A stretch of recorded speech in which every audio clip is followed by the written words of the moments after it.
Gujarat science city ખાતે દેશના પ્રથમ નેશનલ સ્પેસ ડેની ભવ્ય ઉજવણી. ગુજરાત સરકારના વિજ્ઞાન અને ટેકનોલોજી વિભાગ હેઠળ કાર્યરત ગુજરાત સાયન્સ સિટી ખાતે 23 ઓગસ્ટના રોજ નેશનલ સ્પેસ ડેની ભવ્ય ઉજવણી કરવામાં આવી. સાથે 12 ઓગસ્ટથી શરૂ થયેલા સ્પેસ ફેસ્ટિવલનું પણ સમાપન થયું.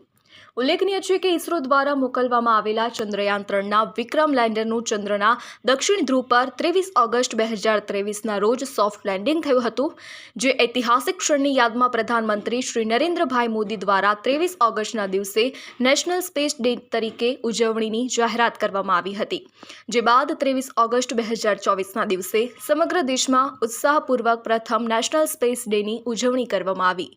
ગુજરાત સાયન્સ સિટી ખાતે નેશનલ સ્પેસ ડે નિમિત્તે hands open workshop, interactive sessions, puzzle ગેમનું પ્રદર્શન, સ્પેસ ક્વિઝ કોમ્પિટિશન વગેરે જેવી વિવિધ પ્રવૃત્તિઓનું આયોજન કરવામાં આવ્યું હતું, જેમાં મોટી સંખ્યામાં વિદ્યાર્થીઓ તેમજ મુલાકાતીઓએ ઉત્સાહભેર ભાગ લીધો હતો.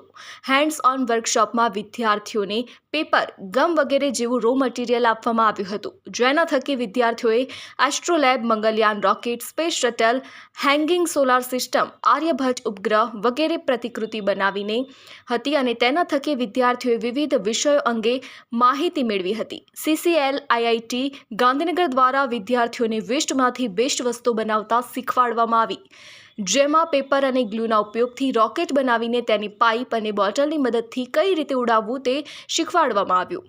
ઇન્ટરેક્ટિવ સેશન બ્લેક હોલ, તારામંડળનું જીવનચક્ર અને ઉત્ક્રાંતિ, ચંદ્ર અને સૂર્યગ્રહણ પાછળના કારણો, રોકેટનો ઇતિહાસ, ભારતનું અવકાશ mission, global navigation satellite system વગેરે જેવા વિષયો અંગે વિદ્યાર્થીઓને શિક્ષણ આપવામાં આવ્યું હતું.